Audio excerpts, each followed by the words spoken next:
ജിയോയിൽ നിന്നും എയർടെല്ലിൽ നിന്നും BSNL പോകാൻ നിൽക്കുന്ന നിങ്ങളുടെ ചങ്ങിന് ഇപ്പോൾ തന്നെ ഈ ഒരു വീഡിയോ മെൻഷൻ ചെയ്തേ. കാരണം BSNL സിമ്മിൽ 199 രൂപയ്ക്ക് 2 GB ഡെയിലി കൊടുക്കുന്നുണ്ടെന്ന് പറഞ്ഞിട്ട് കാര്യമില്ലല്ലോ. നമ്മുടെ വീട്ടിൽ നെറ്റ്വർക്ക് ഉണ്ടെങ്കിൽ മാത്രമായിരിക്കും ആ ഒരു 2 GB നമ്മൾക്ക് ഉപയോഗിക്കാൻ പറ്റുന്നില്ലേ.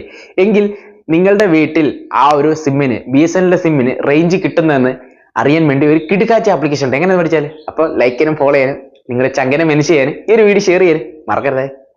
ഓപ്പൺ സിഗ്നൽ എന്ന് പറഞ്ഞ ഈ ഒരു ആപ്ലിക്കേഷൻ ഡൗൺലോഡ് ചെയ്ത് ഓപ്പൺ ചെയ്ത് പെർമിഷനൊക്കെ അലോ ക്ലിക്ക് ചെയ്ത് താഴെ കാണുന്ന 4 ഓപ്ഷനുകളിൽ മൂന്നാമത്തെ ഓപ്ഷനിൽ ക്ലിക്ക് ചെയ്ത് കഴിഞ്ഞാൽ ഇത്തരത്തിലൊരു ഇൻ്റർഫേസ് കാണാൻ സാധിക്കും. അതിൽ ഓൾ ഓപ്പറേറ്റേഴ്സ് എന്നും കാണാൻ സാധിക്കും. എൻ്റെ മുകളിലായി വലത് സൈഡിൽ വ്യൂ നെറ്റ്വർക്ക് സ്റ്റാറ്റസ് എന്നും കാണാൻ സാധിക്കും. ആ വ്യൂ നെറ്റ്വർക്ക് സ്റ്റാറ്റസ് എന്ന ഭാഗത്ത് ക്ലിക്ക് ചെയ്ത് കഴിഞ്ഞാൽ നമ്മളുടെ വീട്ടിൽ ഏതൊക്കെ നെറ്റ്വർക്കിന് കറക്റ്റായിട്ട് അപ്ലോഡിങ് സ്പീഡും ഡൗൺലോഡിങ് സ്പീഡും കിട്ടുമെന്ന് കാണാൻ സാധിക്കും. എൻ്റെ വീട്ടിൽ BSNL 4.42 Mbps ഡൗൺലോഡിങ് സ്പീഡും അതുപോലെ തന്നെ അപ്ലോഡിങ് സ്പീഡും 1 MB